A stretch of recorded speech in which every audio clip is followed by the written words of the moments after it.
आपल्या इतिहासात काही नावं अशी आहेत जी खूप आदराने घेतली जातात, पण त्यांच्या विचारांचं खरं वादळ आपण पूर्णपणे समजून घेतलेलं नसतं.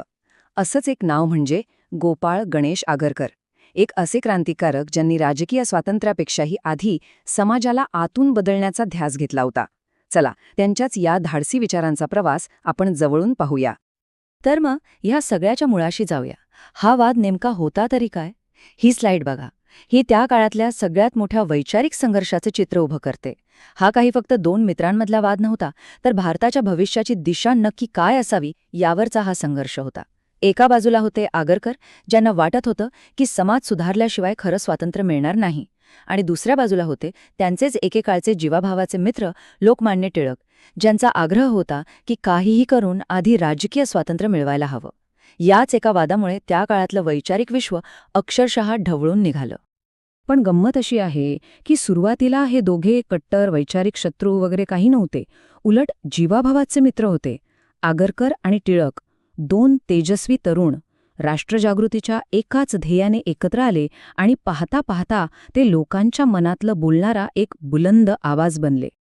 त्यांचा सुरुवातीचा प्रवास किती एकदिलाने झाला होता हे इथं स्पष्ट दिसतंय.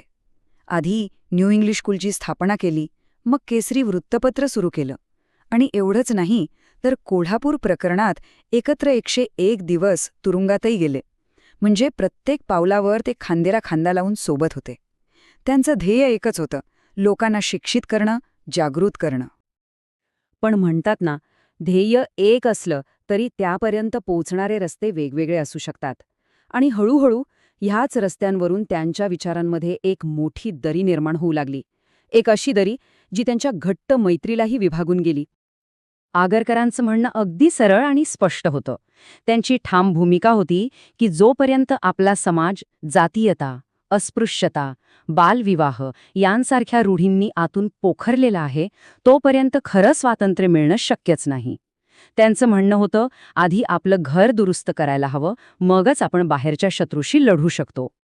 दुसरीकडे टिळकांचा दृष्टिकोन जास्त राजकीय आणि व्यावहारिक होता.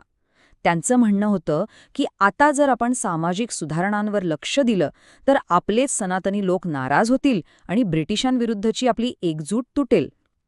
शत्रू एकच असताना आपापसात लढण्यात शक्ती कशाला वाया घालवायची? आधी राजकीय स्वातंत्र्य मिळू, मग सामाजिक प्रश्न